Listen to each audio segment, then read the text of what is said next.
It says over in Acts chapter 1, he says, after you receive power, you shall be my witnesses. He says, receive power when the Holy Spirit has come upon you. Now, there's the promise. Now we're seeing the fulfillment of that promise. Notice it says in verse 3, and there appeared to them tongues as of fire. Well, let's just take the fire. It says, distributing themselves. In other words, the fire seemed to come down and split up in many different directions and set on fire each one of the 120 disciples that were in the upper room that day, on the day of Pentecost. That's what it's just like a separation of the fire going in several different directions.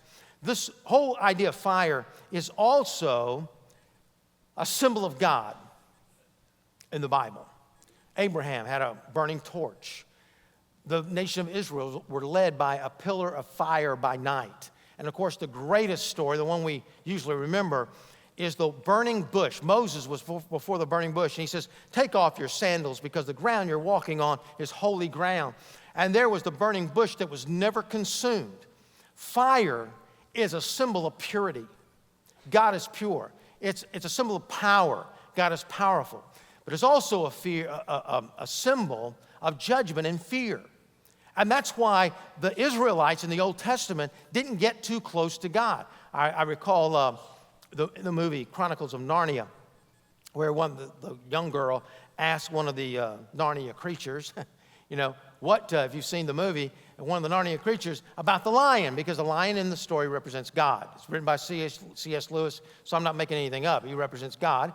And so she's asking about the lion. Is he safe? Is he safe? And the little creature said, oh, he's good. The king is good, but he's not safe. And that was the Old Testament story. God is not safe. He is like a non-consuming fire, and sometimes even a consuming fire. In other words, what I'm saying is this. There was Moses, and he's saying, I'll take my sandals off, but, I just want to touch it. Just want to touch the fire. What would have happened if he had touched the fire? Somebody tell me. He got burned, wouldn't he? Yeah, he'd have gotten burned. You touch fire, you get burned. Fire is a dangerous thing. And so here we find in the Old Testament, people were sort of like a little bit afraid of God. I remember when Moses was about to go up on Sinai and the people saw the lightning come from heaven and the fire come from heaven and rest on top of Mount Sinai. They said, Moses, you go on up. We're stay down here, watch the babies and do a little babysitting and, fix supper for you. But you go on up and get the law because it's just too awesome for us.